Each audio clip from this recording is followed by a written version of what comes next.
하나님 말씀 함께 보도록 하겠습니다.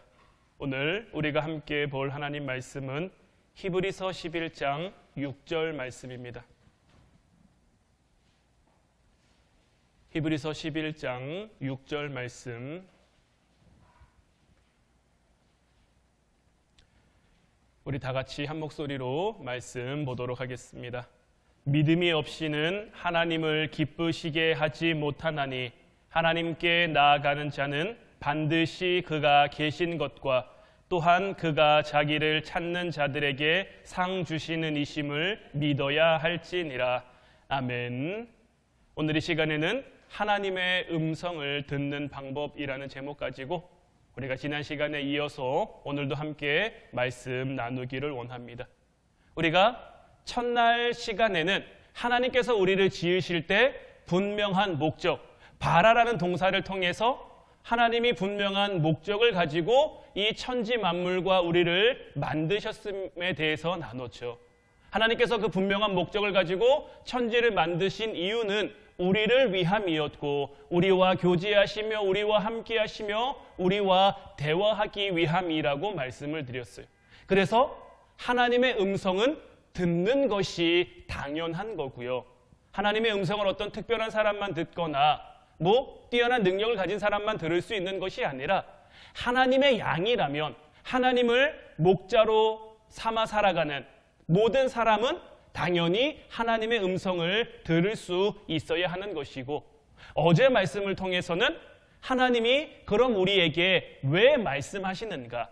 하나님은 왜 우리와 대화하고자 하실까?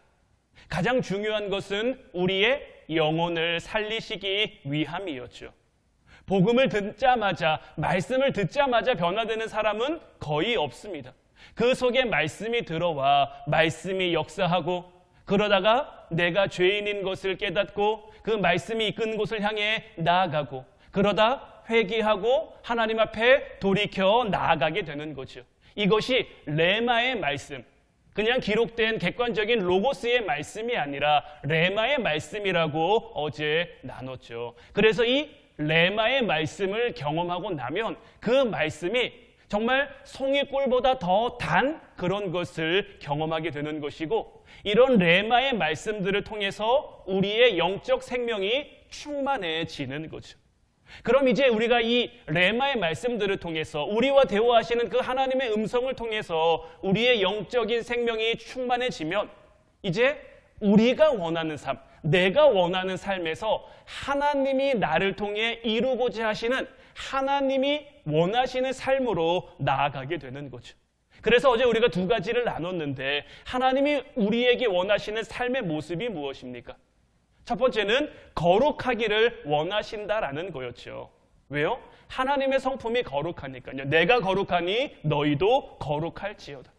그리고 거룩하다라는 것은 세상과 다른 모습으로 살아간다는 것. 어제 말씀드렸습니다마는 정말 오늘날의 이 시대는 믿음 생활하는 사람들이 정말 살기 힘든 세상이에요. 참 어려운 세상이에요.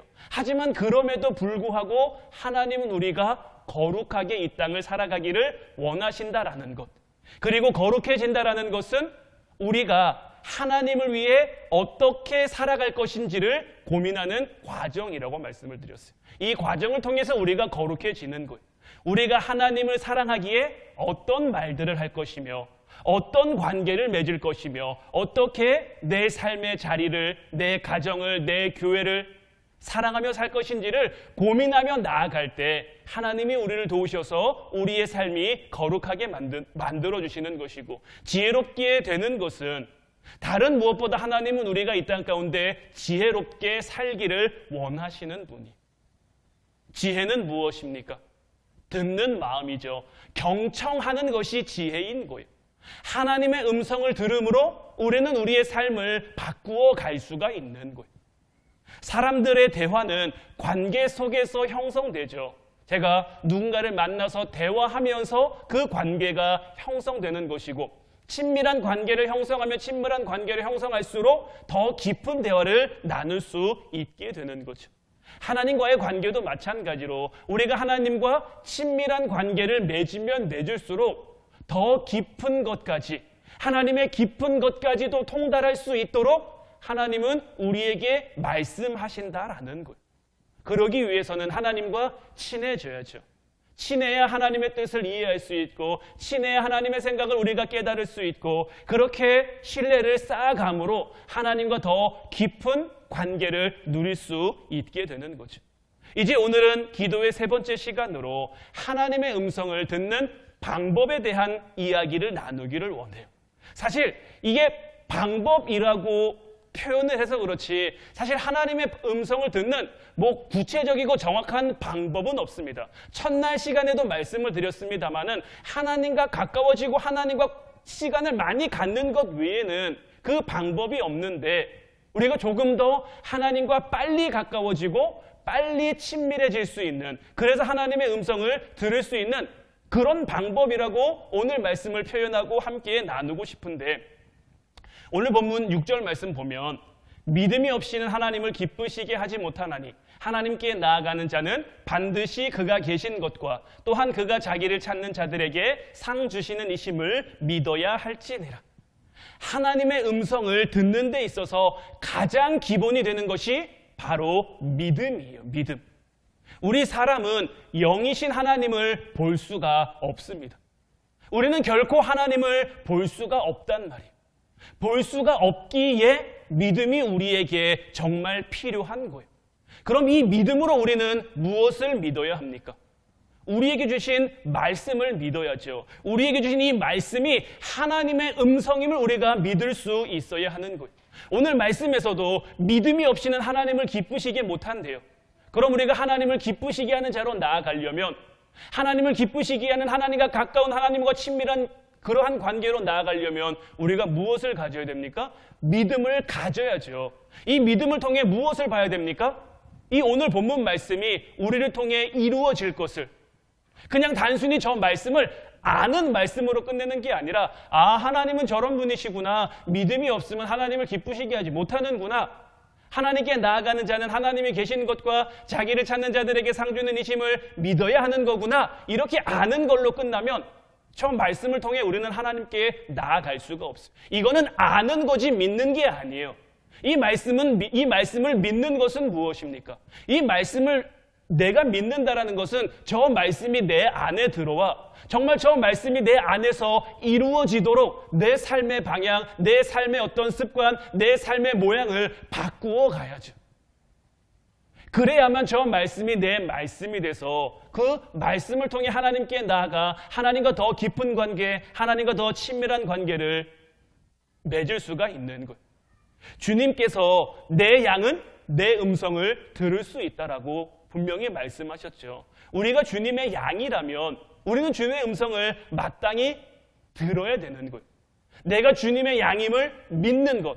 우리가 주님을 우리의 눈으로는 볼 수 없지만 지금 우리의 현실의 손으로 만질 수는 없지만 우리가 직접 대면하여 만날 수는 없지만 내가 주님의 양임을 믿는 데서부터 나는 주님의 양이고 주님은 나의 목자이시고 나는 주님의 양이니 목자이신 하나님이 나를 이끌어 주실 것이고 인도해 주실 것이고 언제나 내 이름을 불러주실 것이고 이것을 믿는 데서부터 시작하고 믿는 데서부터 출발해야 이것을 우리의 삶 가운데 인정해야 주님의 음성이 우리의 삶 가운데 들려지기 시작하는 거예요. 그리고 무엇을 해야 되느냐?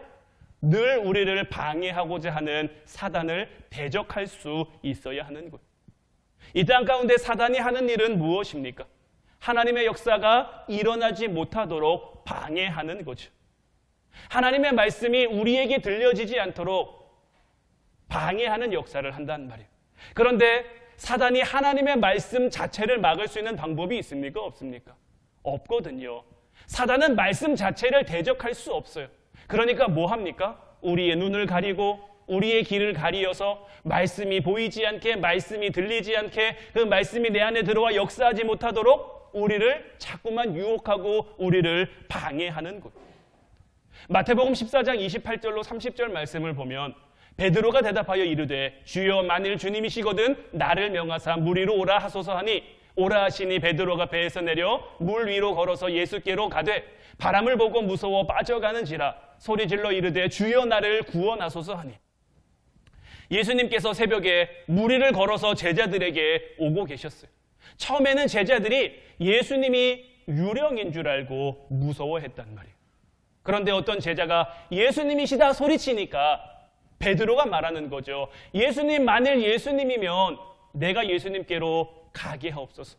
예수님이 물 위에 있으니 나도 뭐 하고 싶다는 거예요? 물 위를 걷고 싶다는 거죠. 베드로는 지금 주님의 주님 되심을 인정하고 주님께 나아가길 원하는 거예요. 저기 물 위에 있는 분이 주님이심을 믿고 그 믿음으로 지금 물 위지만, 바다 위지만 내가 걸어가 보겠다라는 거예요. 믿음의 고백을 한 거죠. 주님께서도 오라고 하셨어요. 그래서 베드로가 물 위에 걸음을 내딛죠. 근데 자기가 물 위를 걷는 거예요. 그런데 금방 어떻게 됩니까? 저기서 바람이 오니까, 바람의 파도가 오니까 무서운 거죠. 이 무서움은 누가 준 걸까요? 예수님에게 나아간 것을 방해하기 위해 사단이 바람을 통해, 그 바람이 올 때 베드로가 빠졌습니까? 아니면 바람을 보고 무서워하니까 빠졌습니까? 우리는 말씀을 잘 봐야 돼요. 바람이 와서 베드로가 빠진 게 아니라 바람을 보고 베드로가 무서워한 거예요. 저 바람이 나를 집어삼키면 어떡하지? 저 바람 때문에 내가 물에 빠지면 어떡하지? 이런 두려움이 내 눈을 가리고 내 귀를 막으니까 주님의 주님 되심을 인정할 수 없는 것이고 믿음으로 주님께 나아갈 수가 없는 거예요. 그러니 물로 빠져들게 되는 거예요. 우리의 삶도 마찬가지예요. 사단은 늘 우리를 두렵게 합니다. 어떤 사건 가운데 환경이 주는 두려움, 상황이 주는 그 두려움을 갖도록 하는 거예요. 아직 일어나지 않은 일들이에요. 대개는 그래요. 대개는 아직 일어나지 않은 일들인데 마치 큰일 날 것처럼, 만일 정말 안 될 것처럼 그런 마음이 우리 안에 불안한 마음, 염려되는 마음, 근심되는 마음, 이런 마음을 우리에게 주어서 우리의 마음을 혼란스럽게 해서 주님의 주님 되심을 인정하지 못하고 주님의 주님 되심을 믿고 나아가지 못하도록 우리의 삶을 방해하는 거죠. 이제 우리가 주님의 음성을 듣길 원한다면 우리의 삶의 상황을 보는 게 아니에요. 환경을 보는 게 아니에요. 예레미야 29장 11절 말씀에서도 여호와의 말씀이니라. 너희를 향한 나의 생각을 내가 아나니 평안이요 재앙이 아니니라. 너희에게 미래와 희망을 주는 것이니라. 하나님의 말씀은 우리에게 미래와 희망을 주는 것이지 우리를 힘들게 하고 우리를 어렵게 하고 우리를 아프게 하고 우리를 고되게 하고 이렇게 하기 위해서 하나님이 우리에게 말씀하시는 게 아니란 말이에요. 그런데 마치 사단은 하나님의 말씀을 들으며 살아가면, 하나님의 말씀 가운데 살아가면 우리가 큰일 날 것처럼 세상 가운데 도태되고 세상 가운데 뒤처지고 이렇게 될 것처럼 우리 마음을 우리 스스로 먹게 해서 하나님의 음성을 듣지 못하도록, 이제 우리는 무엇하며 나아가야겠습니까? 모든 상황 가운데 우리와 함께 하시는 그 주님을 바라보며 나아가면 되는 거예요. 우리에게 말씀하시는 그 하나님의 음성만 들으며 나아가면 되는 거예요. 우리가 할 거는 듣는 것, 나아가는 것, 이 두 가지밖에 없는 거예요. 어떤 상황, 어떤 환경, 다니엘이 처한 사자굴에 우리가 던져질 상황 가운데 놓여 있어도, 다니엘의 친구들처럼 풀무불 가운데 우리가 던져질 상황 가운데 놓여 있어도, 아니면 홍해를 건너야 할 때도, 요단강을 건너야 할 때도, 여러 가지 힘들고 어려운 상황을 건너야 할 때도 우리가 할 것은 그저 주님의 음성을 듣고 주님을 바라보고 주님께 나아가면 되는 거예요. 내가 결정한 건 이것밖에 없으니 우리의 삶은 평안할 수가 있는 거예요. 내가 다 하려고 하면 이것도 결정하고 저것도 결정하고 이것도 해야 되고 저것도 해야 되고 이것도 준비하고 저것도 준비하고 이러면 우리 마음이 너무 분주하죠. 이 분주함 가운데는 절대 평안함을 우리가 누릴 수 없어요. 하지만 맡기고 내려놓고 바라보고 나아가면 주님이 우리의 마음을 다스려 주시는 거예요.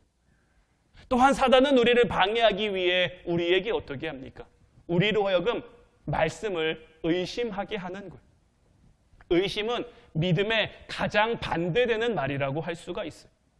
양은 목자를 따라가는 게 맞는 거죠.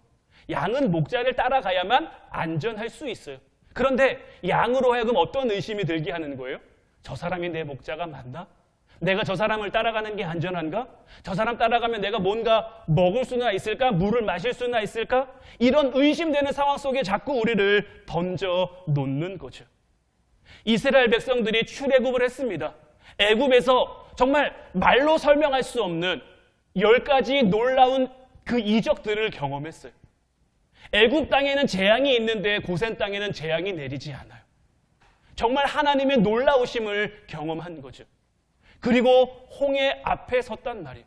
홍해 앞에 섰는데 지금 상황이 어때요? 앞에는 홍해 바다가 있고 뒤에서는 애굽의 철병거가 자기들을 쫓아오고 있고 지금 놓여있는 상황이 하나님이 모세를 통해 자기를 인도한다고 믿게 하는 것이 아니라 하나님이 모세를 통해 우리를 다 죽이려고 하는구나. 저 사람 따라가면 우리가 큰일 나겠구나. 이렇게 의심하게 하는 거죠. 그러니 구원의 길 앞에, 구원의 문 앞에 이스라엘 백성들은 어떻게 합니까? 원망하고 불평하는 거예요. 원망하고 불평할 수밖에 없죠. 왜냐하면 지금 그들에게 드는 마음이 그러니까요. 그들 스스로는 그 마음을, 그 상황을, 그 현실을 이겨낼 수가 없는 거예요. 왜냐하면 지극히 현실적인 눈이니까요. 앞에는 홍해 바다가 있고 뒤에는 애굽 군대가 쫓아오고 있고 이리 가도 죽을 것 같고 저리 가도 죽을 것 같은데 그 마음의 평화는 어디 있겠습니까? 그 마음의 평화가 있을래야 있을 수 있겠습니까? 그런데 그 가운데 누구만 평안합니까? 모세만 평안한 거예요. 왜 모세만 평안합니까? 이 상황 가운데 우리를 인도하신 하나님을 바라보니까 사단이 지금 그들 상황 가운데 의심하게 하는 그 상황 속에서 하나님의 음성을 들으니까 하나님을 바라보고 하나님께 나아가니까 그런 상황 가운데도 평안함으로 백성들에게 말하는 거죠. 너희는 가만히 있어 하나님의 하나님 되심을 알지어다 볼지어다. 오늘 너희가 본 이 애굽 군대를 너희가 다시는 보지 못할 것이다 라고 하면서 홍해를 가르고 그 홍해를 길로 삼아 걸어갈 수 있게 된 거죠. 야고보서 4장 7절 말씀을 보면 그런즉 너희는 하나님께 복종할지어다 마귀를 대적하라 그리하면 너희를 피하리라. 우리가 하나님 말씀에 순종하며 우리가 하나님 말씀에 복종하며 마귀를 대적하면요, 하나님 말씀이 우리에게 있기 때문에 마귀는 능히 우리를 감당할 수가 없는 거예요. 우리를 감당할 수 없는 게 아니라 우리에게 있는 하나님의 말씀을 감당할 수가 없는 거예요. 그래서 우리를 피하게 돼 있는 거예요. 예수님께서도 첫 공생의 사역을 앞두고 40일간 광야에서 금식하며 기도하셨죠. 40일간 금식하며 기도하셨으니 정신적으로도 육신적으로도 얼마나 많이 지쳐 있으셨을까요? 저로서는 40일 금식이라는 게 정말 감히 상상도 안 될 만큼 참 힘들고 어려운 일일 텐데 예수님이 그 금식을 마치셨단 말이에요. 예수님이신데도 금식을 마치셔서 참 상황이 힘들고 육신적으로 정신적으로 어려운 상황 되니까 누가 나타나 유혹합니까? 마귀가 나타나 유혹하는 거예요. 돌덩이를 주면서 이 돌덩이로 빵이 되게 해봐라. 높은 곳에 올라가서 뛰어내려봐라. 내게 절해봐라. 이런 걸로 유혹할 때 예수님께서 이 사단을 무엇으로 대적하십니까? 하나님 말씀으로 대적하시는 거예요. 예수님도 육신의 몸을 입고 이 땅에 오셨기 때문에 그 육신의 힘으로는 마귀를 대적할 능력이 없는 거예요. 하나님의 말씀, 하나님 말씀해 주시는 그 권능을 통해 사단을 대적하자 그 사단이 그 자리를 피해 가는 거예요. 우리의 삶도 마찬가지인 거예요. 우리가 양이라면 우리의 목자이신 주님을 믿고 따라가는 게 맞는 거예요. 의심할 필요가 없는 거예요. 지금 우리가 사망의 음침한 골짜기를 걷고 있더라도 지금 내가 누구 뒤만 따라가면 되는 거예요? 목자 뒤만 따라가면 되는 거예요. 지금 내가 원수의 목전에 앉아 있더라도 누구만 바라보면 되는 거예요? 목자만 바라보면 되는 거예요. 그럼 우리의 목자이신 우리 주님께서 우리를 지켜주시고 우리를 인도해 주시는 거예요. 믿으면 아무런 문제 없이 평안할 수 있고 감사할 수 있고 그 가운데 하나님 주시는 은혜와 축복을 누릴 수 있는 거예요. 그리고는 우리가 무엇을 해야 되느냐? 내가 가지고 있는 것들을 이제는 내려놓을 수 있어야 하는 거예요. 내 생각, 내가 가지고 있는 선입견들, 내 생각들 이런 것들을 내려놓아야 하나님의 음성을 들을 수가 있는 거예요. 내 안에 내 생각들이 너무 많으면요, 내 안에 내 마음들이 너무 많으면요, 내 안에 내 계획들이 너무 많으면요, 그 안에 하나님의 것들이 들어올 자리가 없는 거예요.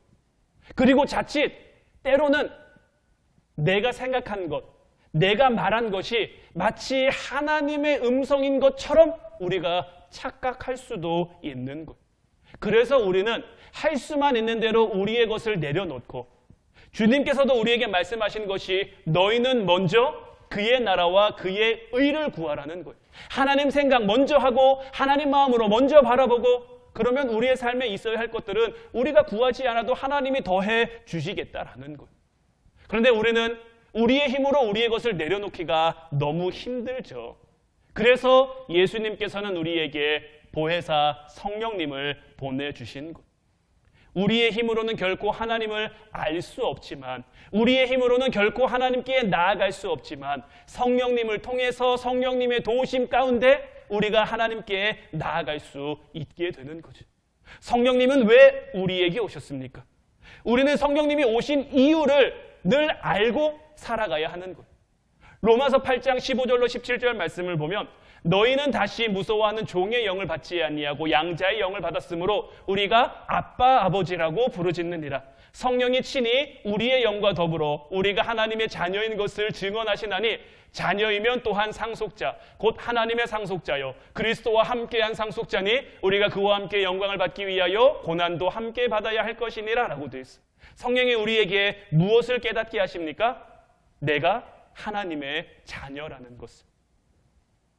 우리는 이 땅 가운데 덩그러니 내던져진 혼자 인생이 아니라, 홀로 인생을 살아가는 것이 아니라 하나님 자녀로서 이 땅 가운데 보내심을 받았고, 하나님이 우리를 자녀로 보내셨기 때문에 우리를 아버지로서 사랑하신다라는 것.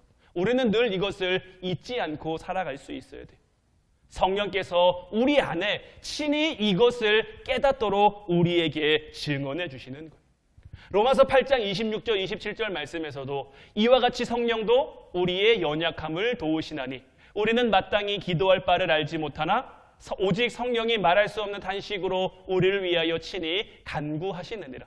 마음을 살피시는 이가 성령의 생각을 아시나니 이는 성령이 하나님의 뜻대로 성도를 위하여 간구하심이니라.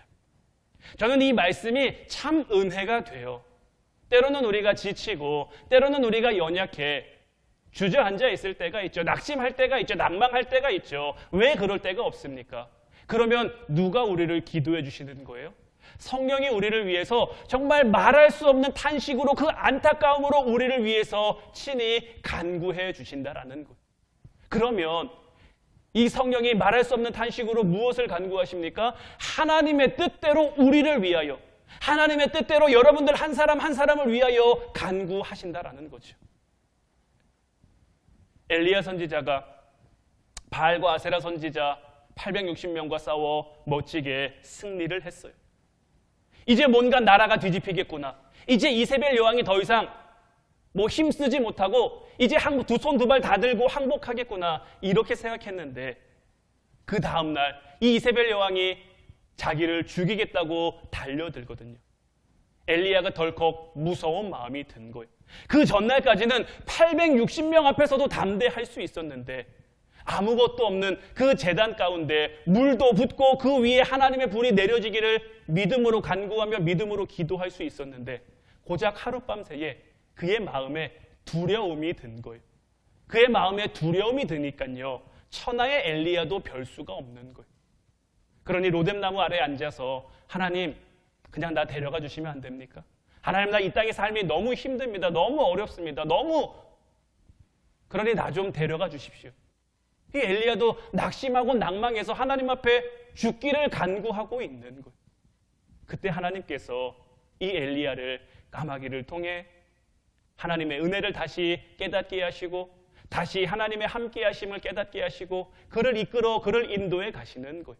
그래서 다시 회복돼서 하나님의 사람으로, 하나님 세우신 선지자로 멋지게 그의 사역을 승리하게 하는 거죠. 하나님의 영이 그에게 임하니까 그도 다시 회복되고 다시 일어설 수 있었던 것처럼 우리도 우리의 삶 가운데 때로는 지치고 때로는 어렵고 때로는 힘들지만 하나님의 영, 하나님의 성령이 우리와 함께 하시면 우리로 하여금 깨닫게 하는 거예요. 나는 하나님의 자녀지. 그래, 나는 하나님 나라 백성이지. 나는 하나님에게 정말 큰 사랑받고 있는 존귀한 자이지.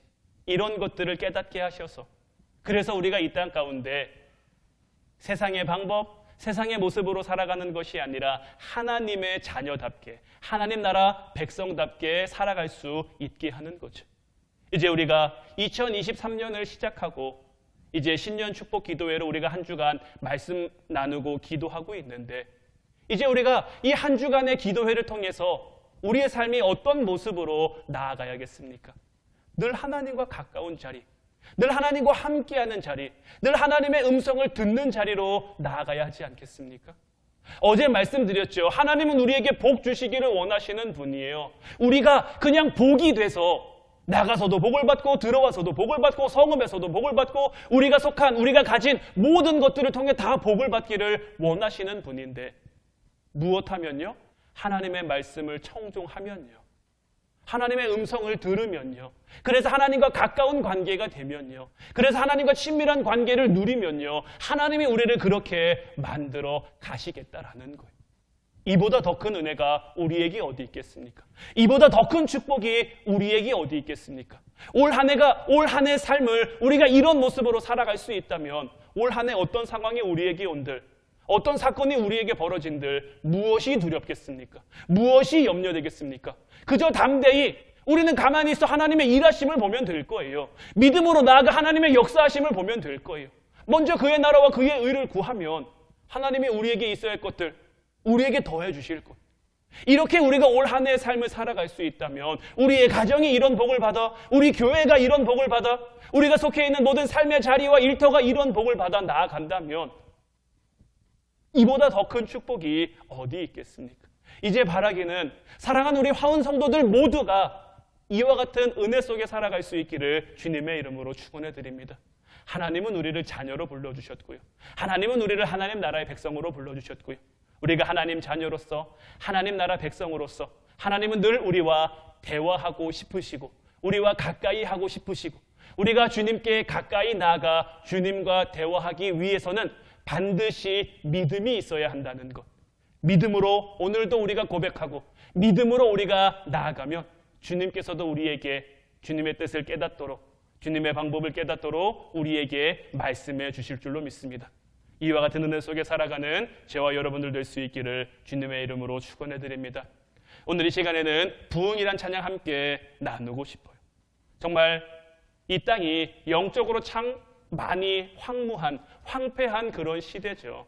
하나님의 긍휼, 하나님의 은혜가 정말 필요한 이 시대 가운데 우리가 먼저 하나님의 은혜를 아는 자들이 돼요. 하나님의 축복을 누리는 자들이 돼요. 이제 우리가 가는 곳곳마다 이 땅에 무너진 기초가 다시 세워지고 이 땅의 우상들이 태워지고, 그래서 다시 우리를 통해, 우리 가정을 통해, 우리 교회를 통해 부흥의 불길이 이 땅 가운데 활활 타오를 수 있기를 우리 찬양으로 고백하고 함께 기도하도록 하겠습니다.